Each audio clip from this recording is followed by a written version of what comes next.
Welcome to WichitaLiberty TV with Bob Weeks. Well, good evening. I'm Bob Weeks, and this is WichitaLiberty TV on KGPT television in Wichita, Kansas. And you're watching the inaugural episode of WichitaLiberty TV, your weekly source for news and commentary about Wichita and Kansas government and politics. As I said, this is our first show, and I'm really happy that KGPT has asked me to host this show.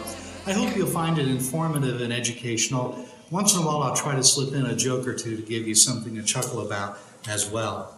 So, who am I? Well, like Michelle Malkin, who I'm sure a lot of you know, I'm just a blogger. That's what she says. So what I do is I have a blog, and my blog is The Voice for Liberty in Wichita at WichitaLiberty.org. That's something I've been working on for quite a while. It's been just about 9 years for now. And I certainly encourage you to take a look at that anytime you want. It's free on the good old internet at WichitaLiberty.org. And also, what I might recommend you do is to sign up for the free email newsletter that I send out usually about 2 or 3 times a week. That's a pretty good way to have the articles kind of sent to you, and then you can keep up with it that way. Well, at WichitaLiberty.org, the motto is individual liberty, limited government, and free markets in Wichita and Kansas. And that's what I do. I cover mostly Wichita and Kansas issues from the perspective of economic freedom and personal liberty, individual liberty and economic freedom. Those are the things that I feel are really important. Those are the things that I feel that sometimes the traditional media, the newspapers, the other television channels, radio stations, I might say with the exception of Joseph Ashby, they really don't cover things from that perspective, and certainly not on their editorial pages. So that's what I try to do. I really try to keep my focused on Wichita and Kansas. That's what we'll do on this show. But, from time to time, like right now, we'll have issues that slip in, like this IRS issue and the surveillance. We'll talk about those from time to time as well. But something that's gone on in Wichita the past couple of weeks is talking about water. Water is something that's very important. We need to have water for drinking. And of course, people worry about that. We're not going to run out of water for drinking. We're going to run out of water maybe, depending on what the city council does. We might run out of water for irrigation and for industry and business, which of course are very important things as well. But we're grasping with water. We've had a drought for the past couple of years, and no one can really predict these droughts, except we do know that over a period of time, we're going to have drought conditions. We're also going to have flood conditions as well. As a matter of fact, we have them at the same time. We're dry here in the Midwest, but to the north of us in the Mississippi River is flooding. So we always have to deal with the problems with Mother Nature. But in Wichita, the response that our city looks like we might be taking to this drought and to water supply potential shortages is that of austerity. We want to cut back on the use of water. The alternative strategy would be to try to develop more water sources so that we can have an abundance of water. And I've come to realize that our city is really much nicer when we have a lot of water than we don't have a lot of water. It's rained a lot this spring. Most people's lawns look real nice. I know mine looks about as best as it has in years.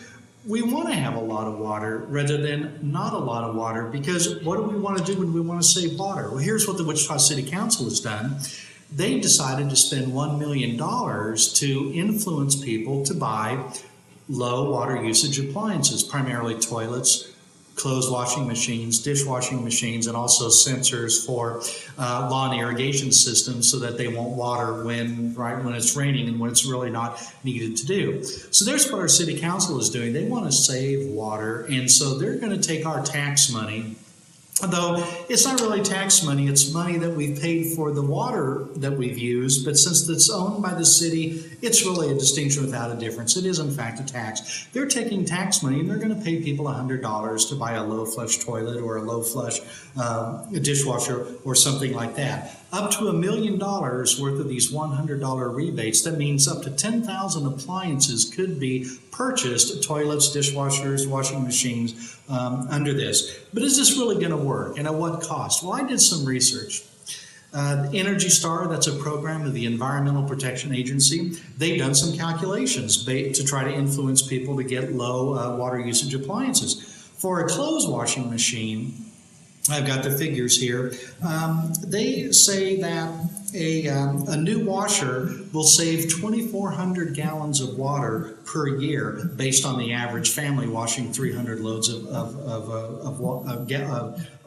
laundry each week. 2,400 gallons per year, that sounds like a lot. If we got 10,000 of those new washers in, that would save 24 million gallons of water a year for the city of Wichita. 24 million gallons of water. Is that a lot?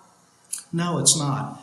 That's just about half of Wichita's daily water usage. It's about 48 or 50 million gallons during the year. And in the summertime, very often the water plant pumps more than 100 million gallons of water each day. We're talking about spending a tremendous amount of time, a tremendous amount of money, I should say, $1 million to save less than half the day's average water usage. This is one of the responses that the city of Wichita has chosen to do to respond to a potential shortage of water.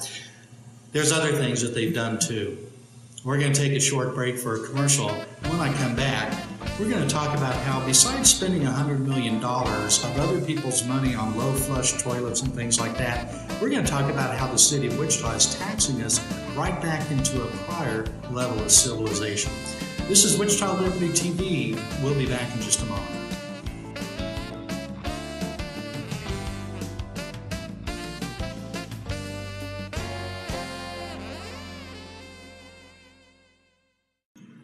Well, welcome back to Wichita Liberty TV. I'm your host, Bob Weeks, on this inaugural episode of Wichita Liberty TV on KGPT television. So we've been talking about the city of Wichita and some of the responses it's done or considering undertaking with regard to a water shortage that we've had.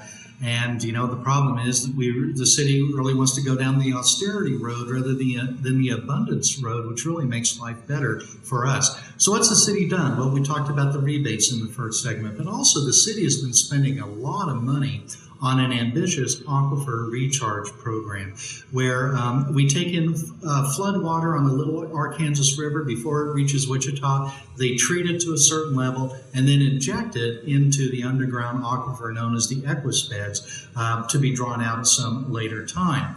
That project has cost almost $250 million. That's right, $250 million so far, but it's been used very little as far as I can tell. And in the possible responses that the city's thinking about making these days with regard to the drought, it's really not playing that big of a role. So, boy, we really have to wonder, was it really wise to build that aquifer recharge program? During the discussion at the city council, people were saying, well, are there other ways that we can use it? So maybe not planned out as best as we could do that. So it's a big project, cost a lot of money. So far, hasn't paid off for the city of Wichita. But here's what's really troubles me that the city's doing. You know, these low flush toilets that people are going to be able to get $100 rebates for the rest of the year. They really may not save that much water, and if they do, it's really an advance backwards in civilization. Favorite book of mine, a book I say I've almost read, because I've almost read a lot of books, I've never seemed to have time to finish them, is called Breakfast or Bourbon for Breakfast, Life Beyond the Status Quo, written by Jeffrey Tucker, who's with the Ludwig von Mises Institute in Auburn, Alabama.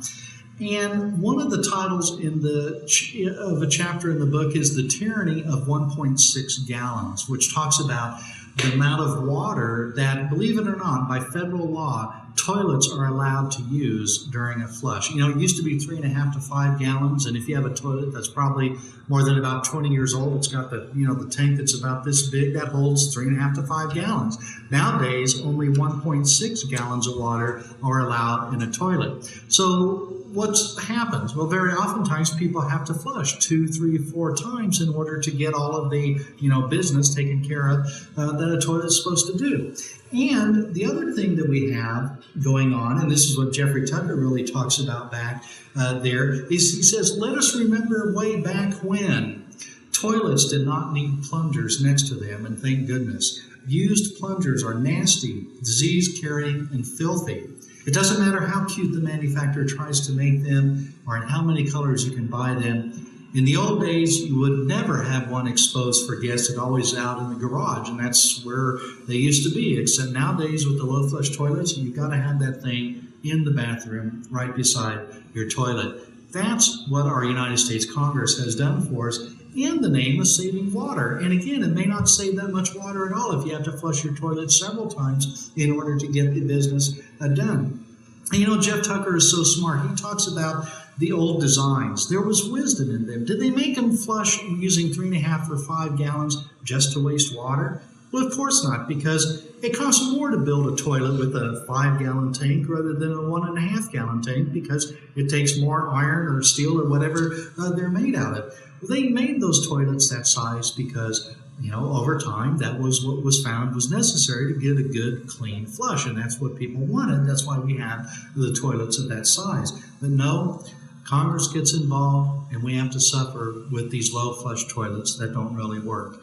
Now, the Wichita City Council's involved. They're giving us people $100 rebates to buy these low flush toilets to replace the old ones. So you're thinking, oh, that's a great thing. These people are going to have these toilets. But if you live in a house with low flush toilets, you're probably thinking, I'd rather pay $100 to be able to keep my old full flush, fully functional toilet rather than have to go to one of these new ones. And again, how much water does it save? Well, we talked about the washing machines in the previous segment, the low water usage washing machines. Those at least still get your clothes clean, as far as I know, unlike the toilets, which don't really get clean anymore with the low flush toilets.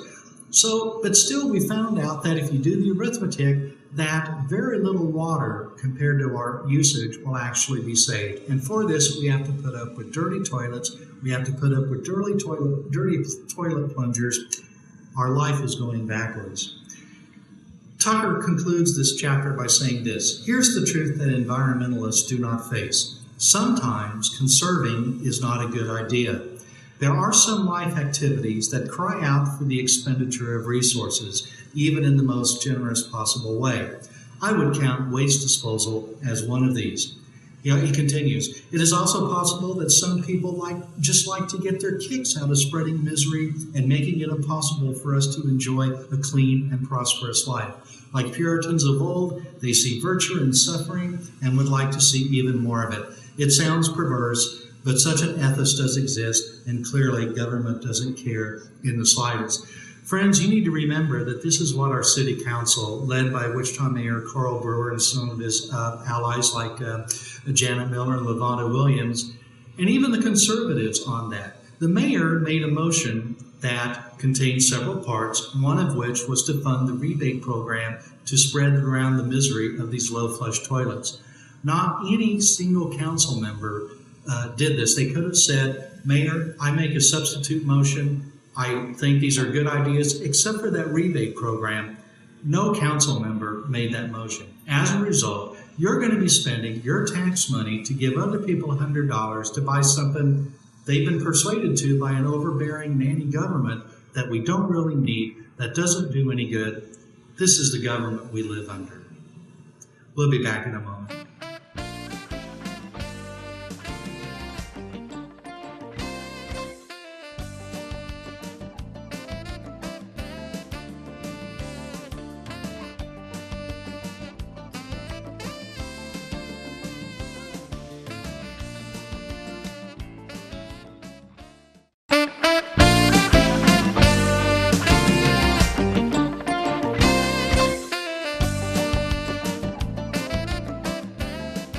Well, thanks again for tuning in to the inaugural episode of Wichita Liberty TV on KGPT television.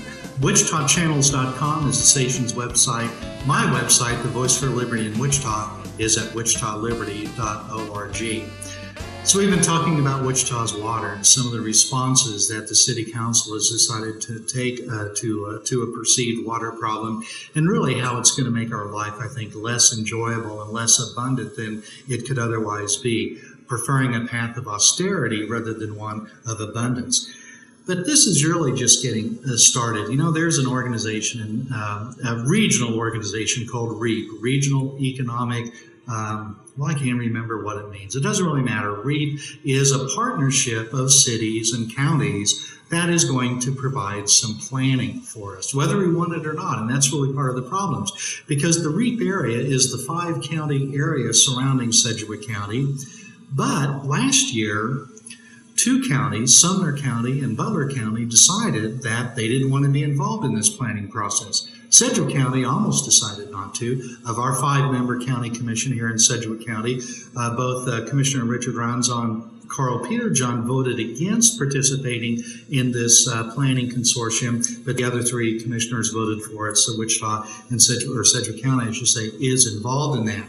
But so here we have 2 counties, Sumner County to the south, Butler County to the east of us, that decided we don't want to participate in this planning process. But nonetheless, this week or last week, a new website rolled out called Think Tomorrow Today.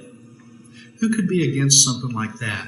Anyway, thinktomorrowtoday.org, which is promoting this sustainable communities planning effort under the auspices of REAP and also the Hugo Walsh School at Wichita State University. You know what counties are identified as belonging in this program? Yeah, Sumner County and Butler County are included, even though their county commissions decided not to be involved. The headline in the Wichita Eagle last August, Sumner County isn't on board with Fed Sustainable Communities Planning Grant. And the article says one of the counties served by a Sustainable Communities Planning Grant recently declined to be a partner in the effort, expressing concerns about federal intrusion in local government. Well, there's a similar headline in the El Dorado Times referring to Butler County. Nonetheless, the planners at REAP, the Hugo Walsh School, City of Wichita and Sedgwick County, nonetheless are going to include these counties in this comprehensive government planning process. And it really is comprehensive. There's a lot of different areas that REAP is going to be planning in.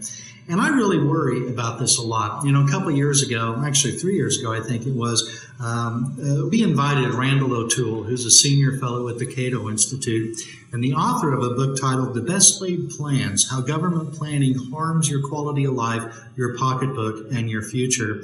He came out and spent a couple days in Wichita talking about government planning and some of the problems there are with that. He's from Oregon. He's done a lot of work with involving Portland, Oregon, and the problems that they're having with all of their government transit systems and so forth.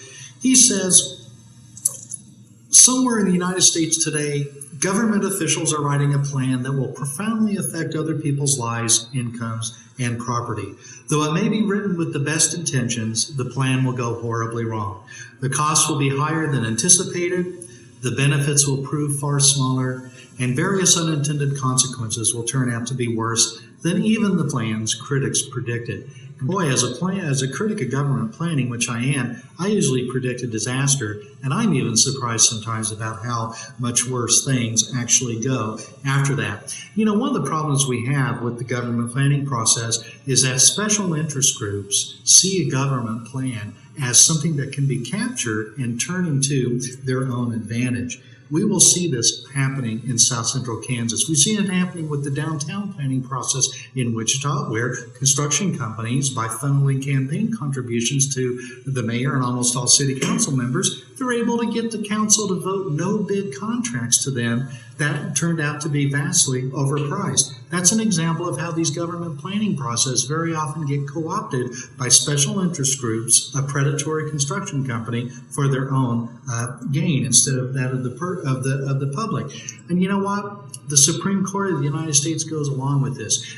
Those in Wichita who have been criticizing this planning process, the sustainable communities, we're told, you know, this is just a plan. All we're going to do is make a plan. If it turns out we don't like the plan, we don't have to follow through with the plan. It is, after all, just a plan.